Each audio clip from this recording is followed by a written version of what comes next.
Good morning. It's Friday, and I have Jon Brittian here, who is your official title an audiologist? It is, yes. You're going to have to talk a lot closer to that microphone there, pal. And you work at the hospital. I do. I work at the hospital. I'm mainly at the Tillamook Regional Medical Center at the plaza. Okay. We're having trouble hearing your microphone. I got to turn you way up. Okay. So you work at the medical plaza, so not in the hospital. Correct, yeah. Okay, great. And what's your background? I'm going to say, I haven't said this to you yet, but you seem young. I do, yes. I just turned 28, so... Congratulations. Thank you, yes. I started out with working with people with hearing loss whenever I was volunteering at a preschool for the deaf. Interesting. So I'm from Pennsylvania, so I was back in Pennsylvania around near Pittsburgh when I was doing that. And then I started looking for careers working with people with hearing loss. Like that interested you? It You did, thought, yeah. this is interesting. Yeah. Yeah. And so that's kind of how I found audiology. And so I went to undergrad and I got my bachelor's degree in speech and hearing sciences. Mm-hmm. And then I got my doctorate in audiology. Awesome. Yeah. So before I came here, I was working at a children's hospital in Delaware. And I was there for a little over 2 years. And then I came to Oregon. And what brought you here? Was it the job? Had you ever been to Oregon before? First time in Oregon was when I came for the interview. Yeah. Yeah. Was it raining? You know what? It wasn't. It was in February and it was like 70 degrees. So I got a... Yes, yeah. We tricked you. Yes. Yeah, that was last year, right? 2016. Yeah. We had a real nice winter that year. This year is not so much. We're like, where's summer? Oh, it's here finally. So what does an audiologist do? So an audiologist, the definition of it is a medical professional that specializes in the diagnosis and non-medical treatment of hearing imbalance disorders. So basically I would look at the ear and all of its connections to the brain and the body, and then give my recommendations on how to help people with the problems that they're having. Gotcha. So you see, I assume, a wide variety of patients. I do. I see all the way from newborns up through adults. So I see all age patients. Yeah. Are you the one giving, or do you have staff? Do you have people that you work with? Yeah. I have a medical assistant. Yeah. So are you giving like newborns hearing tests and things like that, as well as treating adults and kids for hearing loss? Correct. Yeah. So the hospital always screens babies whenever they're born for their hearing. And then if they refer on that initial screening, then they would follow up with me for further testing. I see. Cool. Yeah. So let's talk about hearing loss, because I think there's probably a lot of things that we hear in our daily life that we don't realize could be contributing to hearing loss. Yeah. Right? Mm-hmm. So what are some, let's talk about the symptoms first. What are some things that we should, I'm having trouble hearing, or maybe you don't realize that you're having trouble hearing, or maybe there's someone in your life that's having trouble hearing and is embarrassed to talk about it. Yeah. What are some things that we should look for? I think it kind of depends on the age of the person that you're talking about. So if we kind of talk about children at first, some things that you might notice in your child that could potentially have a hearing loss is that they might not be responding to sounds the way that you would expect them to. They might not be startling to loud sounds. And then when they're starting to learn how to speak, there might be a bit of a speech delay, or they might be not pronouncing some of their words correctly. So that's kind of what you're looking for in children.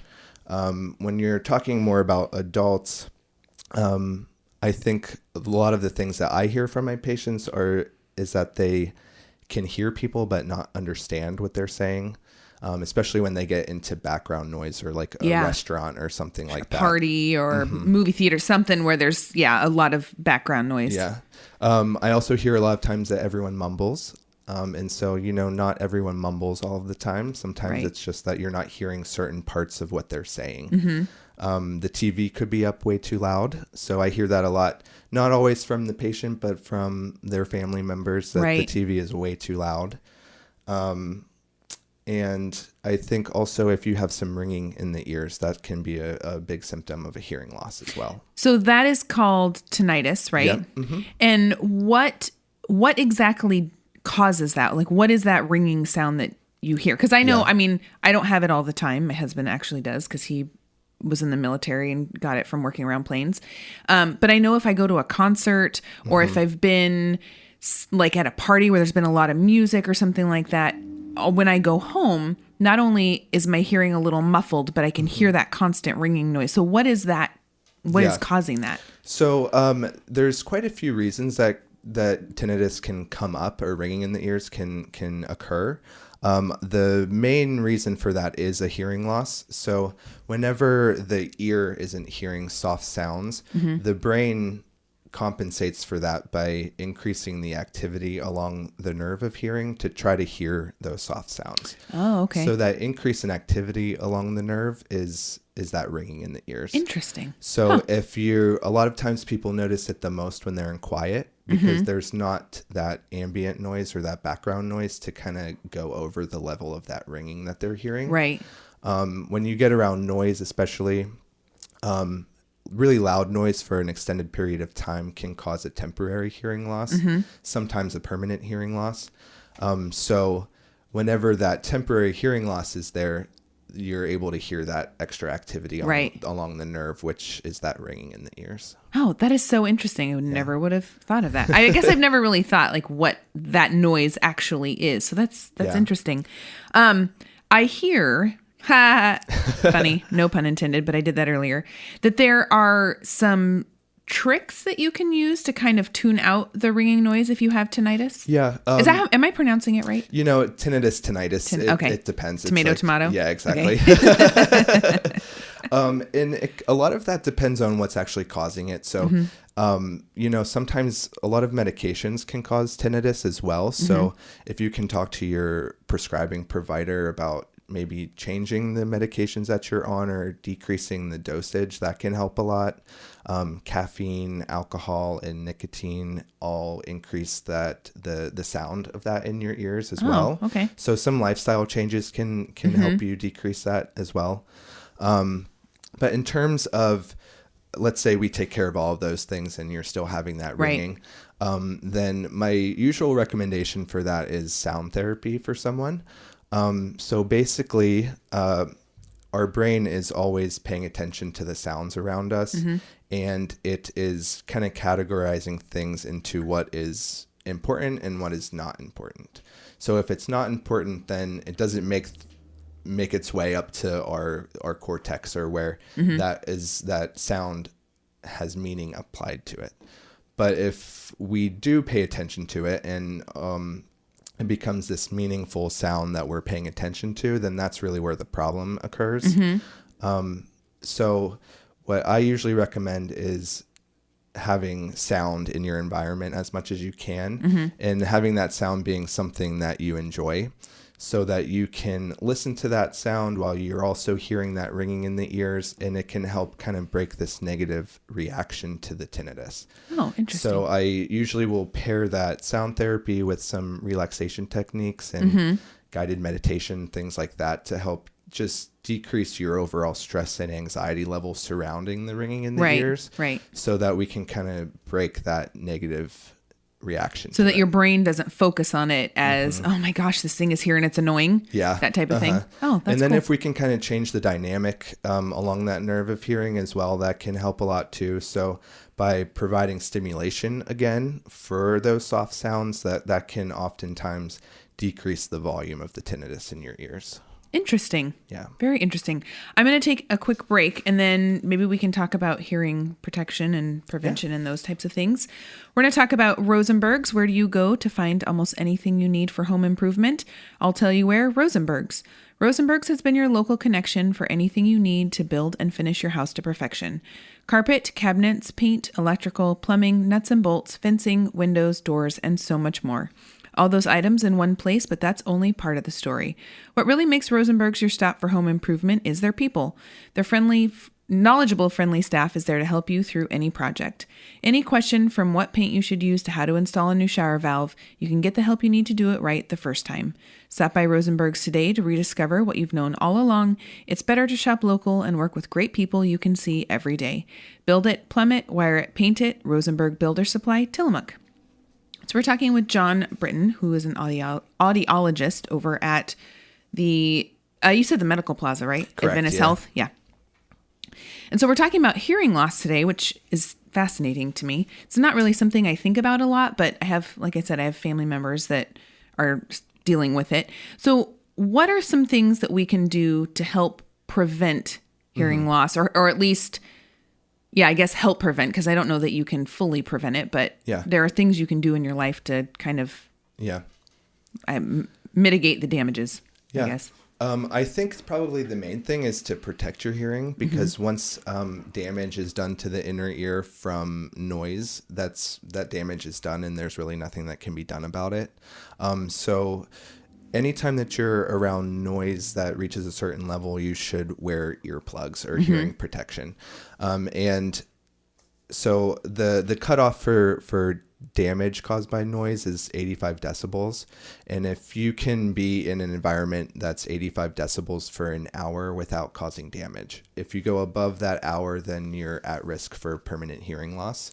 As that volume increases, then the time decreases. So let's say if you are around a really loud concert, it's around 95 decibels. Really, you can only be there for about 20 minutes without causing permanent hearing loss. Which, who's going to a concert for 20 minutes? Right, exactly. Louder sounds like, let's say, a gunshot without hearing protection can cause immediate permanent damage. Because it's so loud, the decibel loud. level. Yeah. Well, and it's right next to you, too. Yeah. So there's a lot of different types of hearing protection. You know, there's just the foam earplugs that can work really well as long as you put them in correctly. Right, which you're supposed to twist them, like pinch them up and twist them, not just shove them in there so that they get in there and then they expand within your eardrum or your ear canal. So I always give people a tip. So roll them around in your finger to get them as small as you can. And then our ear canal is curved. So if you kind of take your outer ear and pull up and back on it, it straightens out that ear canal, and then you can get that really deep and then let it expand, and then it will provide the most attenuation to sound or reduction in sound. Let's say someone who really enjoys going to concerts that doesn't want to just reduce everything and kind of compromise the sound quality of what they're listening to. They make some musicians' earplugs. I've seen, or I've heard of them. They have, do they have a hole in the middle, or they have something that allows there's some a filter. Yeah. So it provides an overall decrease in the volume of things, but it keeps the frequency response the same. So, you know, you would hear things the same as if you weren't wearing earplugs. It would just be softer. Right. For people with who enjoy hunting, and I think a lot of times with those people, they tell me that they don't want to wear earplugs because they can't hear the soft sounds of like leaves rustling. Right. They make some special hearing protection for that situation as well, where it's kind of like a inexpensive hearing aid in that it amplifies soft sounds, but when it hears a loud sound, it cuts off really quickly to protect your ears from those loud sounds. Wow, that's pretty intense. Yeah. That's like really high tech. Yeah. That's cool. And you can get Which those. Actually, you know, if it amplifies soft sounds, it's like even more helpful. Yeah.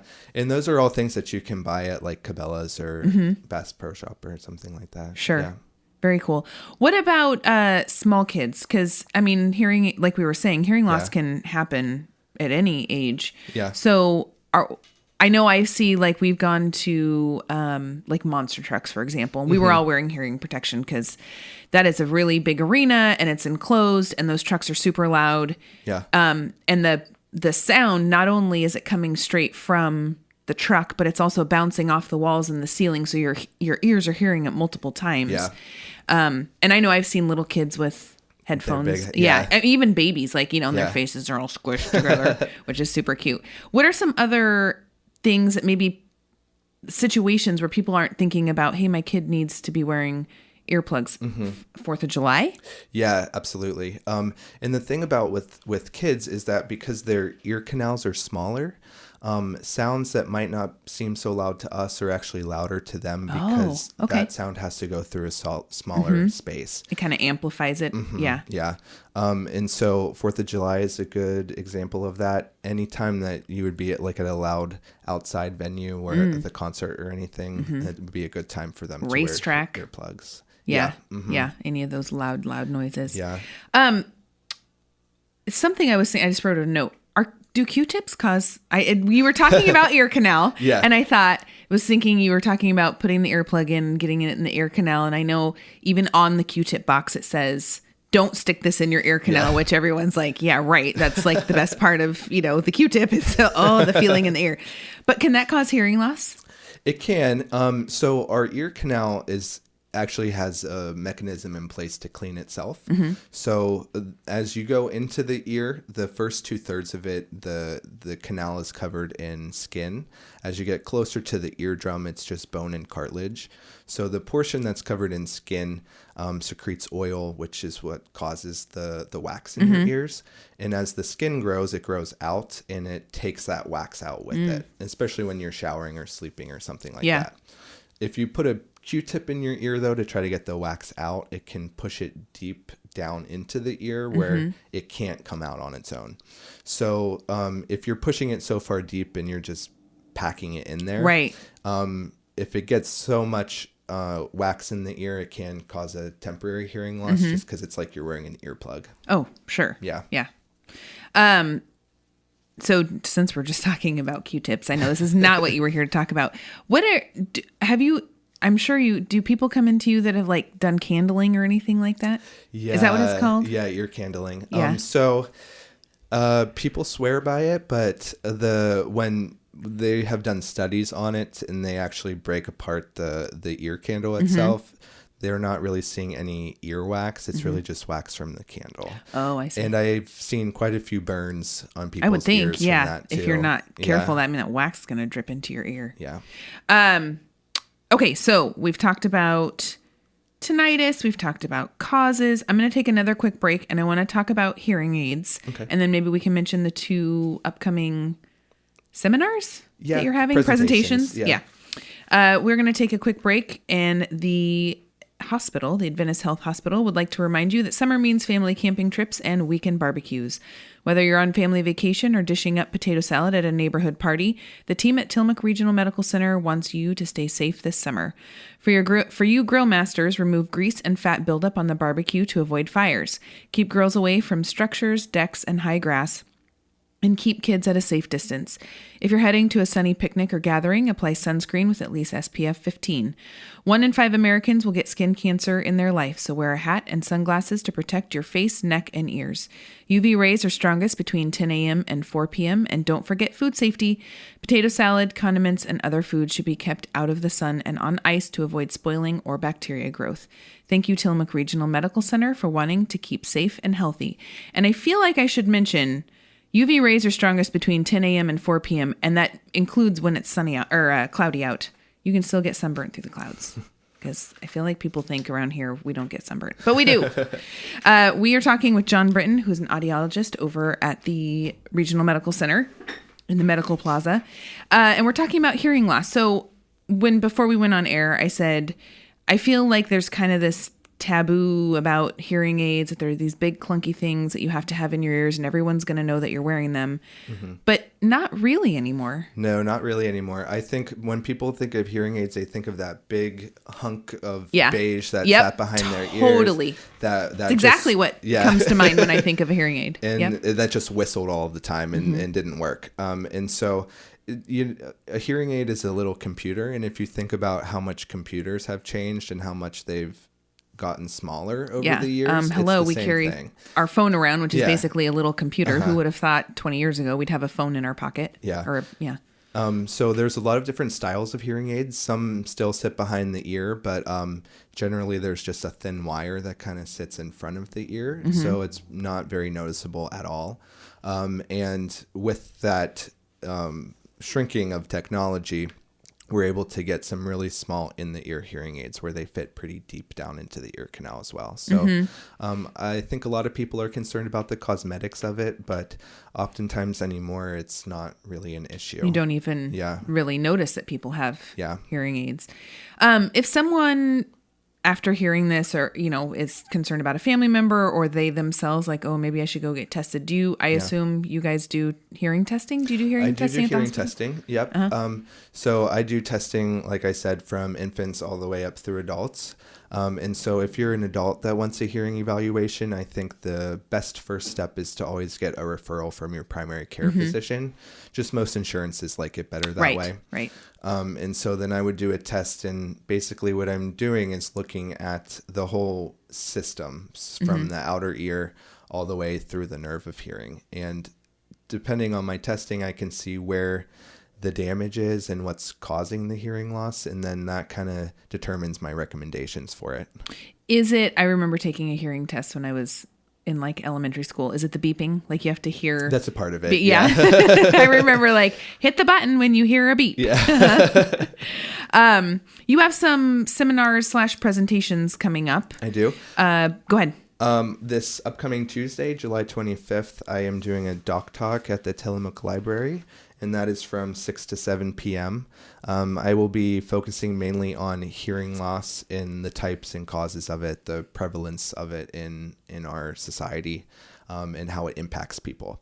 And then on Monday, September 11th, I'm doing a presentation sponsored by Club Chip, and I'm focusing more on noise-induced hearing loss and hearing protection, when and how to use it appropriately, and then medications and how they can affect our hearing and balance.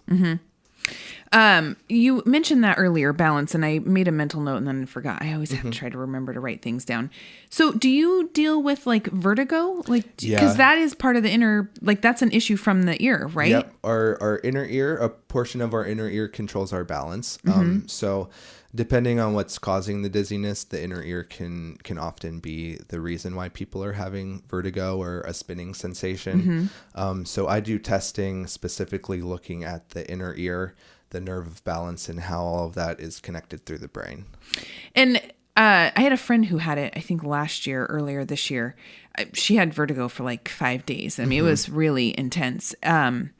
I mean, she was in bed, like it was bad. Yeah. And I looked it up. It's like is it a stone that's in your ear? Or it's a mineral or something that's in there? It depends on what's causing it. So that the crystal in your ear, is something called BPPV. So there's a little calcium crystal that sits in one portion of our ear. And when we move, that moves, and that sends a signal to our brain to let us know we're moving in a certain fascinating direction. Yeah. If that crystal gets thrown to a different part of our ear, every time we move our head, it sends a wrong signal to our brain, thinking that we're moving when we're just standing still. So that's what causes that spinning. That is crazy. So that's one potential reason why people might be experiencing our bodies that. Are so fascinating. I really love talking to you guys when you come in and talk about stuff like our body, the health stuff, because it fascinates me. Yeah. One thing I wanted to bring up too was when to seek immediate treatment for things. So one thing would be a sudden hearing loss. Oftentimes I see people come in and they tell me that a month ago they woke up and they couldn't hear out of one ear. And it's really, really important that we see them as soon as that happens to see what's causing the hearing loss so we can start treatment right away. Is that like I woke up a month ago and I couldn't hear out of one ear, but then my hearing came back, or they just haven't been able to hear out of that ear since? Usually I see them because they haven't been able to hear out of that ear since. Okay. And if we can do anything for it, that the treatment for it needs to start within 72 hours. After that, there's really no the door chance. closes, the window closes of chance. Yeah. So if there's a sudden hearing loss, if there's a sudden ringing in the ears, especially in one ear only, or if you have a sudden onset of that spinning sensation, you should always go see a physician right away. Yeah, for sure. We still have a few minutes left. We talked about causes of hearing and, kind of how to prevent that and to get hearing protection. But we talked about, concerts. Are there other like things that maybe we don't realize, like everyday things that are happening that we don't realize are causing hearing I think issues? Well, noise is one. I think even when you're mowing the lawn, that's a good time that you should be wearing earplugs. I power wash my house. My husband made me put earphones on. Yeah. Medications can impact the hearing a lot too. especially if you're going through any type of cancer treatment, or if you had a really bad infection and you had to be treated with really strong antibiotics, those things can then impact the hearing. And so that's something that I would probably see those patients before they started it and then after, to see if there's been a change in their hearing. Yeah. And then that can kind of guide the dosage amount on their future treatment. What about, and I know you and I talked about it before we went on the air, and we haven't really touched on it. What about earbuds? Because I feel like that, especially with the teenagers and the younger generation that's kind of coming up, and that's, I mean, I'm older than you are. We had like the flat round headphones that like you had to turn it up loud because you couldn't hear it otherwise because all the sound escaped out the side. Yeah. But those earbuds point that sound right directly to your eardrum. Yeah, they do.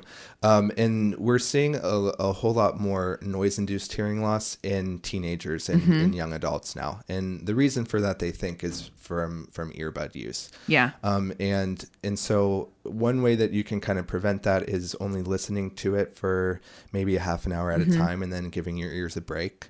On most cell phones or iPods or even some headphones, you can actually limit the output of the sound.